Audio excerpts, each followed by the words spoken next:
मेरी बेटी विदेश गई थी घर में। मैं और मेरा दामाद विराट हम दोनों ही थे। बेटी को गए हुए 4 दिन हो गए थे, इसलिए घर खाली खाली सा लग रहा था। उस दिन शाम को दामाद ऑफिस से घर आया और मुझसे कहने लगा, मुझे सोनाली खुश नहीं करती। मैंने कहा, दामाद बाबू मतलब आपको क्या कहना है? मुझे कुछ समझ नहीं आ रहा। तब दामाद ने मुझे समझाते हुए कहा, मम्मी हम दोनों ही घर में हैं, आज सोनाली भी नहीं है। आप कितने दिनों से अकेली हैं? आपकी भी भावनाएं हैं। और जरा सोचो, अगर हम दोनों ने आज की रात साथ बिताई तो उसकी बात सुनकर मेरी भी भावनाएं उमड़ने लगी, क्योंकि मेरे पति भी नहीं थे। इसलिए उस रात मैंने अपने दामाद के साथ लगातार 6 घंटे तक दोस्तों। मेरा नाम मोनिका है, मेरी बेटी का नाम सोनाली था। वह मेरे लिए सब कुछ थी। मेरे पति की मृत्यु 5 साल पहले ही हो गई थी। उस दिन से मैं अकेले ही जी रही थी। पति के जाने के बाद मेरे मन की भावनाएं जैसे मर चुकी थीं। लेकिन कुछ दिनों बाद वे भावनाएं फिर से ताज़ा होकर मेरे मन में आने लगी। एक दिन अचानक मेरी बेटी ने मुझे कुछ नहीं बताया और उस लड़के को घर ले आई। मैं हैरान रह गई। उसने इससे पहले उस लड़के के बारे में मुझे कुछ नहीं बताया था। वह लड़का कौन है, कहाँ का है और क्या करता है, मुझे कुछ भी नहीं पता था। लेकिन अपनी बेटी की खुशी के लिए मैंने दोनों की शादी को स्वीकार कर लिया। शादी तो उन्होंने पहले ही कर ली थी, लेकिन मैंने बाद में उन्हें अपनाया। विराट यानी मेरा दामाद दिखने में भी बहुत अच्छा था। वह बहुत हैंडसम था और मेरी बेटी से बहुत प्यार करता था। उसका प्यार देखकर मेरे मन में कहीं ना कहीं मुझे सच में खुशी महसूस होती थी। कभी कभी मुझे ऐसा लगता था कि अगर मेरा पति होता तो वह भी मुझसे ऐसा ही प्यार करता।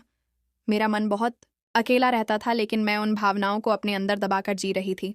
कभी कभी सोचती थी कि किसी से दोस्ती करूं, प्यार करूं, लेकिन फिर अगले ही पल खुद को रोक लेती। पर यह दिल की बातें कितने दिन तक छुपी रह सकती थी? वे धीरे धीरे बाहर आने लगी। मेरी बेटी की शादी को 4 महीने हो गए थे। दामाद विराट हमारे ही घर में रहता था। मेरे पति का एक कारखाना था जिसे मैं संभाल रही थी। लेकिन अब मेरी दुनिया मेरी बेटी और मेरे दामाद ही थे, इसलिए मैंने सारा काम सोनाली के हाथों में दे दिया और उसने विराट को सौंप दिया। विराट बहुत जिम्मेदारी से कारखाना चला रहा था। एक दिन सोनाली विदेश चली गई, वह घर पर नहीं थी। तब विराट हमारे घर में ही था। अब घर में सिर्फ मैं और विराट ही रह गए थे। एक दिन विराट अचानक मेरे कमरे में आया। मैं सो रही थी, मुझे लगा कि मेरे पास कोई है। तभी मैंने महसूस किया कि किसी ने मुझे छुआ। मैंने आंखें खोली तो देखा कि विराट मेरे सामने खड़ा था। मैंने पूछा, विराट क्या है? और वह बाहर चला गया। उस 1 महीने में सोनाली मेरे पास घर पर नहीं थी, इसलिए घर में बस मैं और मेरा दामाद विराट ही था। विराट सुबह 9 बजे ऑफिस जाता और रात में घर आता। उस दौरान मैं घर में अकेली ही रहती। नौकरों को भी मैं रोज शाम 6 बजे तक काम करवाकर छुट्टी दे देती। उन्हें भी अपना घर परिवार संभालना होता था। मुझे खाना बनाने का एक अलग ही शौक था। शाम का खाना मैं खुद ही बनाती थी। मेरे दामाद को गाजर का हलवा बहुत पसंद था और उसने फोन करके कहा, मामी आज मुझे गाजर का हलवा खाने का बहुत मन है, शाम को खाना तैयार रखिएगा। यह सुनकर मैं बहुत खुश हो गई और हलवा बनाने में लग गई। दामाद शाम 8 बजे घर आने वाला था। मेरी बेटी सोनाली को विदेश गए 6 दिन हो चुके थे उसके ना होने से। मेरा मन नहीं लग रहा था, लेकिन विराट मुझसे बातें करके समय बिता लेता। कभी मुझे किसी चीज की कमी महसूस नहीं होने देता। सोनाली के ना होने के कारण विराट का साथ मुझे और अच्छा लगने लगा था। विराट शाम को 8 बजे घर आया। मैंने पहले ही खाना तैयार कर रखा था। मैंने कहा, दामाद जी खाना तैयार है?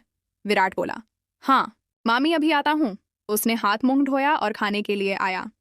आज हम दोनों साथ खाना खा रहे थे। सोनाली के विदेश जाने के बाद पहली बार मैं और दामाद साथ में खाना खा रहे थे। 8 दिन से विराट का काम ऑफिस में बहुत बढ़ा हुआ था। वह हमेशा देर से घर आता था। विराट खाना खाते समय मुझे टकटकी लगाकर देख रहा था। उसकी नजरें मुझ पर थी और उसकी पलकें भी झपक नहीं रही थी। मैंने पूछा, क्या हुआ? दामाद जी किस सोच में डूबे हो? वह बोला, कुछ नहीं मामी। लेकिन उसके चेहरे पर कुछ अलग ही उलझन दिख रही थी। वह आगे कहने लगा, ऐसा कुछ नहीं है, पर आपके मन में क्या चल रहा था? आपकी आंखों में कुछ नजर आ रहा था। आप मुझे घूर कर देख रही थी। आपके मन में कुछ तो था। मैंने उससे पूछा, शायद रात की याद आ रही होगी तुम्हें। इस पर विराट हंसने लगा और बोला, सच बताऊं तो मम्मी मैंने आज तक आपको कुछ नहीं बताया, लेकिन सोनाली सच में बहुत भोली है। उसे यह समझ ही नहीं आता कि पति को खुश कैसे रखना है। मैंने हैरानी से कहा, अरे बाप रे, अब तुम दोनों ने शादी से पहले एक दूसरे को इतना समझा, फिर लव मैरिज भी की, और अब तो मेरी बेटी भोली लग रही है। शादी से पहले पता नहीं चला क्या कि सोनाली भोली है? इस पर विराट ने कहा, शादी से पहले सोनाली सच में बहुत अलग थी, लेकिन शादी के बाद वह पूरी तरह बदल गई है। जो मुझे पसंद है उसमें वह जानबूझकर कुछ ना कुछ कमी निकालती है और मुझे कोई खुशी नहीं देती। मैंने पूछा, मतलब सोनाली किस बात में तुम्हें खुशी नहीं देती? विराट के चेहरे पर एक अजीब सी अभिव्यक्ति थी और मुझे लगा कि वह किसी और तरह की बात कर रहा था। उसकी नजरें और शब्द मेरे लिए चौंकाने वाले थे। मैं थोड़ी देर चुप रही और कुछ नहीं बोली, लेकिन मन में सवालों का बवंडर चलने लगा। मैंने चुपचाप खाना खाया और उठकर अपने कमरे में आ गई। विराट आज मुझे बहुत अलग लग रहा था। उसका चेहरा, उसकी बातें और उसका हाव भाव सब कुछ जैसे बदल चुका था।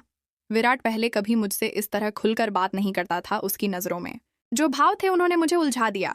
आज उसने पहली बार सोनाली के बारे में कुछ अलग ही बातें की। अगले दिन सुबह जब मैं उठी तो देखा विराट मेरे कमरे के दरवाजे पर खड़ा था। यह दूसरी बार था जब वह मेरे कमरे के सामने इस तरह खड़ा था। उसने धीरे से कहा, गुड मॉर्निंग मम्मी। मैंने भी मुस्कुराते हुए जवाब दिया, गुड मॉर्निंग। फिर उसने पूछा, कैसी हुई नींद? मैंने कहा, खाना खाकर सोई थी तो अभी अभी उठी हूं। वह मुस्कुराता हुआ चला गया। सुबह नाश्ते का वक्त हुआ तो विराट ने कहा, मोनिका, नाश्ता तैयार है ना? यह सुनते ही मैं चौंक गई क्योंकि उसने पहली बार मुझे मेरे नाम से पुकारा था। मैंने उसे डांटते हुए कहा, तुम मेरी बेटी के पति हो, मैं तुम्हारी सास हूं, मुझसे इतनी छोटी उम्र रखो और तुम मुझे मेरे नाम से बुला रहे हो, यह तुम्हें शोभा नहीं देता। विराट ने जवाब दिया, मम्मी हम दोनों ही घर में हैं और अगर नाम लेकर पुकार लिया तो इसमें क्या गलत है? उसकी बातें सुनकर मैं थोड़ी परेशान हो गई, लेकिन कुछ नहीं कहा। विराट की बातों ने मुझे उलझन में डाल दिया। वह क्या कहना चाहता है यह समझ मुश्किल हो रहा था। विराट बोला, मम्मी मेरी बेटी मुझे खुश नहीं रखती, इसलिए मुझे ऐसा कहना पड़ा। आप तो मुझे समझिए। उसकी बातों का मतलब समझते ही मैंने और कुछ बोलना सही नहीं समझा, लेकिन मन में एक खटक जरूर रह गई। विराट ऑफिस चला गया। इसके बाद मैं भी मार्केट चली गई। वहां से खरीदारी करके जब मैं वापस आ रही थी तो मेरी बहुत पुरानी सहेली मिली जिसे मैंने कई सालों से नहीं देखा था। वह मेरे कॉलेज के समय की बहुत करीबी दोस्त थी। पहले तो मैं उसे पहचान ही नहीं पाई, लेकिन ध्यान से देखने पर समझ गई कि वह वही है। मैं उसके पास गई और वह भी मुझे देखकर हैरान रह गई। हम दोनों ने वहां बैठकर काफी देर तक बातें की। मैंने उसे अपनी बेटी की शादी के बारे में बताया। वह भी अपनी बेटी की शादी के बारे में बात करने लगी, लेकिन उसने बताया कि उसका दामाद बहुत ही गलत आदमी निकला। उसने उसके परिवार को बहुत परेशान किया था। ये सुनकर मुझे उसकी बातें सुनकर थोड़ा अजीब लगा। फिर उसने मुझसे पूछा, तुम्हारा दामाद कैसा है? मुझे अपने दामाद पर बहुत गर्व था, क्योंकि विराट जैसा दामाद लाखों में एक होता है। मैंने बिना किसी झिझक के अपने दामाद के बारे में उसे बताया। फिर मैंने बड़े प्यार और खुशी के साथ विराट के फोटो उसे दिखाए। विराट के फोटो देखकर वह अचानक चौंक गई और बोली, ये तुम्हारा दामाद है? अरे यह तो नंबर 1 का बदमाश आदमी है। इसने ही मेरी बेटी के साथ शादी की थी, लेकिन शादी के 2-3 महीने बाद ही इसका असली चेहरा सामने आ गया था। उसकी बात सुनकर मैं हैरान रह गई।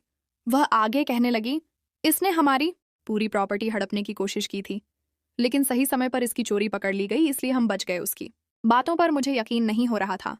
मुझे लगा कि शायद वह मेरे दामाद और मेरी बेटी से जलती है, लेकिन उसने विस्तार से सब कुछ बताया। उसने कहा, मेरी बेटी की कुछ फोटो और वीडियो इसने चुपके से निकाल लिए थे। फिर उन फोटो और वीडियो को वायरल करने की धमकी देकर हमें डरा रहा था। हमने डरकर अपनी प्रॉपर्टी उसके नाम पर करने के लिए हामी भर दी थी, लेकिन मेरी बेटी की एक हिम्मत भरी चाल ने हमें उस मुसीबत से बचा लिया। उसने चुपके से उसका मोबाइल चुरा लिया और उसमें से सभी फोटो और वीडियो डिलीट कर दिए। इसके बाद हमने उसे घर से बाहर निकाल दिया। मेरी दोस्त ने बताया था कि यह लड़का पेशेवर धोखेबाज है। वह लड़कियों को जाल में फंसाकर उनसे शादी करता है और फिर उनके माता पिता को ब्लैकमेल करता है। वह यह सब मुझे गुस्से में बताते हुए मेरे घर आई थी। उसी दिन शाम को विराट भी घर आया। मुझे अब विराट पर भी शक होने लगा था, लेकिन मैं यह मानने को तैयार नहीं थी कि विराट ऐसा कुछ कर सकता है। 2 दिन बीत गए और अचानक मेरे मोबाइल पर मेरी ही कुछ निजी तस्वीरें आईं। साथ ही मुझे धमकियां भी मिलने लगीं। मेरे कमरे में मेरे नौकर और विराट के अलावा कोई नहीं आता था, इसलिए मैं समझ गई कि विराट ने ही यह सब किया है। मेरी दोस्त वैशाली की बात अब सच लगने लगी थी।